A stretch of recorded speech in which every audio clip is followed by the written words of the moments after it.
Isang pinagpalang umaga mga kagaya.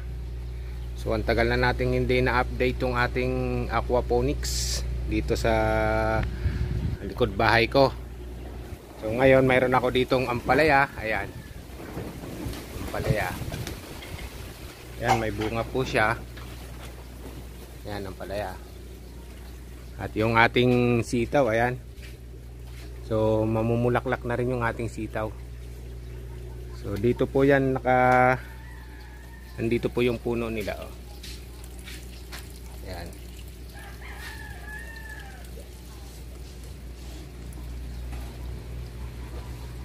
Ayan.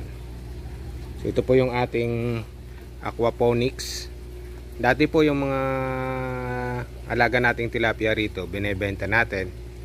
Ngayon hindi na po natin binebenta. So pang personal na ulam na lang natin.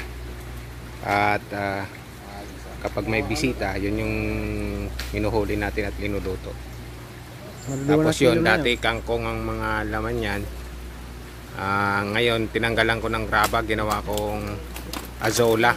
Pinaglagyan ko ng azola.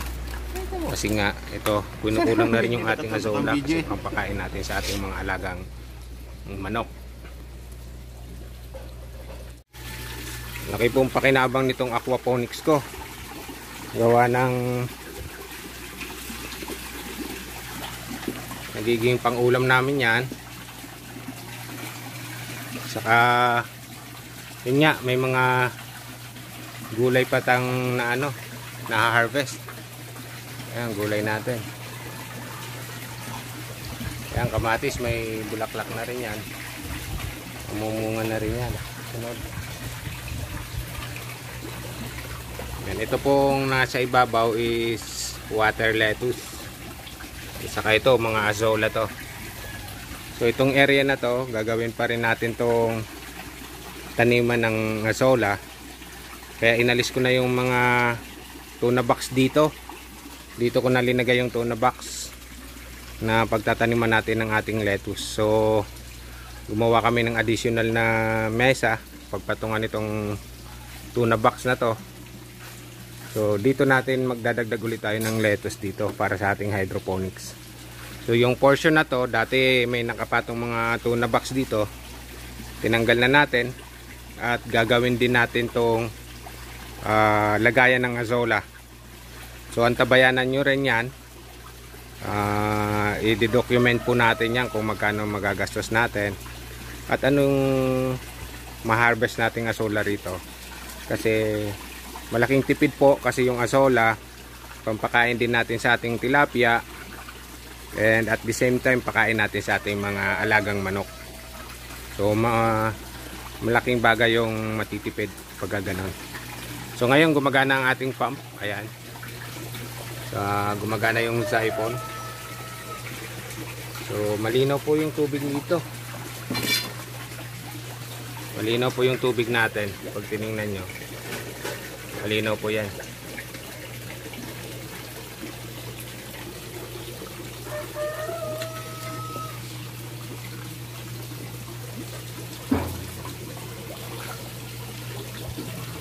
At ang lalaki na rin po ng ating mga alagang tilapia rito. Mayroon na po dyan mayroong isa nasa kalahating kilo na o mahigit kalahating kilo. So nung last time nag-harvest tayo, wala pang isang kilo. Yung 3 piraso, halos isang kilo na. So nag-harvest tayo pang ulam. Yan yung ganda. Tapos ganda, no? Hindi na po ako rito naglalagay ng panibagong similya. Gawa na sila na rin po, nanganganak at dumadami. Kaya lang pag ganitong sistema hindi natin aalisin yung mga anak nila, siyempre marami yung mamamatay kasi kakainin ng mga malalaki na. Pero ganun pa man, marami pa ring natitira. So hinayaan ko na lang. Pero i-upgrade ko rin to. Baka maglalagay ako ng division dito na lalagyan ng net para pagka ng itlog o ng anak na ng tilapia natin, yung maliliit pupunta dito sa side na to, hindi makakain ng mga malalaki. So yun yung kukunin natin kasi may balak pa tayo mag-expand ng fish pond na gagawin din nating gagawin nating pangbenta na. So may portion tayo dito sa kabila. Itong kabila na to. So ito, malaki pa yung portion natin dito. So pwede pa natin maggawa ng isang fish pond dyan. So marami pang plano po rito. Sa maliit na space na to, madami pa tayong pwedeng gawin. So unti-unti lang, kasi yung pinapagawa po natin, yung kinikita rin lang natin dito sa ating mga tanim na halaman. So hindi tayo naglalabas ng yung pera talaga. So iniipon natin. So yun din yung pinapagawa nating improvement sa ating mga ginagawa ditong project. So mas maganda po, antabayanan nyo po para lagi kayong updated sa aking ina-upload. At ma-inspire kayo sa aking mga ginagawa. Try ko kasi pag gumagawa po ako, kung saan po ako makakatipid, yun po yung sinishare ko para makatulong din sa iba na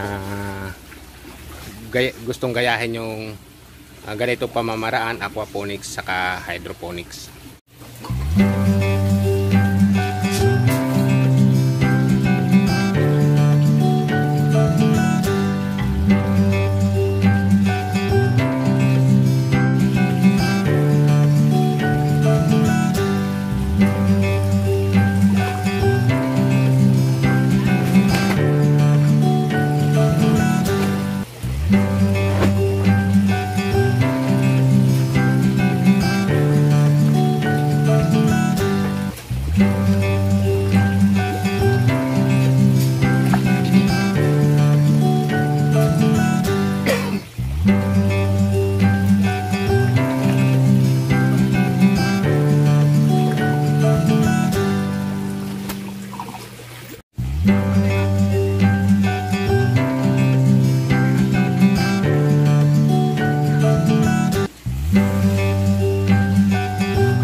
Muli, maraming salamat mga kagaya sa panonood ng aking video.